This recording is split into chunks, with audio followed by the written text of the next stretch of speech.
آج میں ڈاکٹر محمد حمید اللہ علیہ رحمت کی ایک تحریر کی طرف آپ کی توجہ چاہوں گا۔ ڈاکٹر محمد حمید اللہ ایک بڑے اسکالر تھے، حیدرآباد دکن کے رہنے والے تھے۔ تو 1948 میں یہ اپنی ریاست کا کیس لڑنے کے لیے اقوام متحدہ میں گئے تھے۔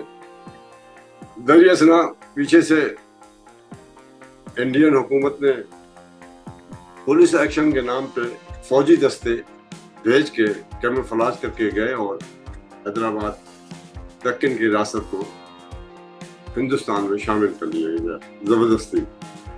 تو میں آج اس موضوع پہ بات نہیں کروں گا، لیکن میں حمید اللہ مرحوم کے بارے میں بتانا چاہتا ہوں کہ پھر وہ اس کے بعد انڈیا واپس نہیں گئے، وہ سیدھے پیرس چلے گئے، پیرس میں اترے اور طویل عرصے تک پیرس میں رہتے رہے۔ انہوں نے کبھی اس کی نیشنلٹی بھی نہیں لی۔ فرینچ زبان سیکھی، قرآن مجید کا ترجمہ فرینچ میں کیا۔ ضیاء الحق کے دور میں ان کو بلانے کی کوشش ہوئی کہ جماعت اسلامی والوں نے کوشش کی کہ ان کو مرکزی وزیر لگایا جائے، لیکن آپ نے انکار کر دیا۔ آپ نے کہا کہ میں جھنجٹ میں پڑنا نہیں چاہتا، میں یہاں ایک دو فرینچ آدمی میرے ہاتھوں پہ میری تحریر پڑھ کے مسلمان ہو جاتے ہیں، آتے ہیں، میں یہ کام چھوڑ نہیں سکتا۔ بہرحال تو اب حمید اللہ مرحوم کی مضمون پہ بات کرتا ہوں، تاریخ قرآن مجید۔ وہ کہتے ہیں قرآن مجید محفوظ حالت میں ہے، ایسا ہم دعویٰ کیوں کرتے ہیں؟ اس لیے ہم یہ دعویٰ کرتے ہیں، ایک بڑی وجہ یہ کہ عربی زبان میں ہے۔ اور عربی زبان میں ہونے سے کیا ہوتا ہے؟ عربی زبان میں ہونے کی وجہ سے یہ ہوتا ہے کہ یہ زبان غیر تبدیل پذیر ہے۔ دنیا بھر کی زبانیں تبدیل ہو گئی ہیں رفتہ رفتہ۔ آپ اردو زبان کو ہی دیکھ لیجئے، 500 سال پہلے کی جو اردو زبان ہوگی کبیر داس کی یا اس کی آپ سمجھ نہیں سکیں گے۔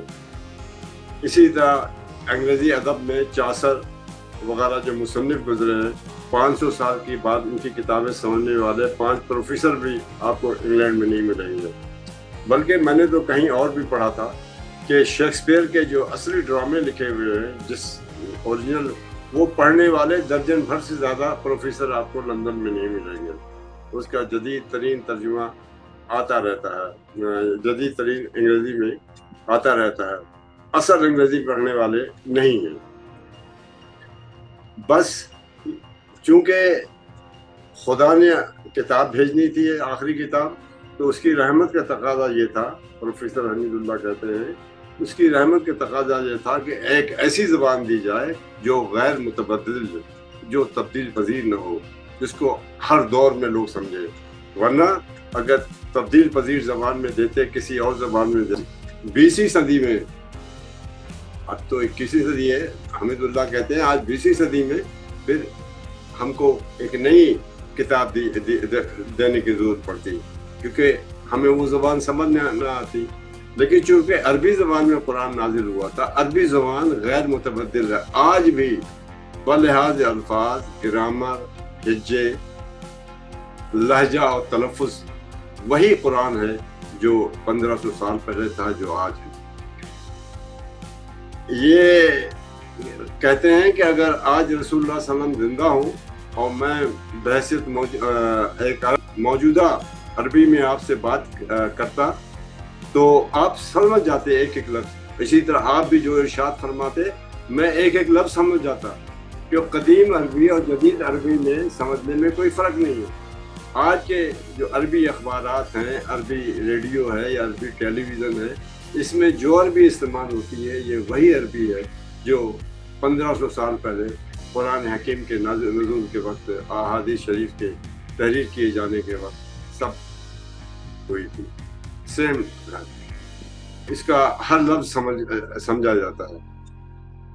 تو اللہ کی رحمت کا تقاضا یہی تھا کہ آپ کو جو زبان دی جاتی وہ غیر تبدیل پذیر ہوتی۔ وہ کہتے ہیں کہ عربی زبان میں فصاحت، بلاغت اور ترنم کے علاوہ چوتھی خصوصیت جو ہے کہ یہ غیر تبدیل پذیر لینگویج ہے، کہ ہمیں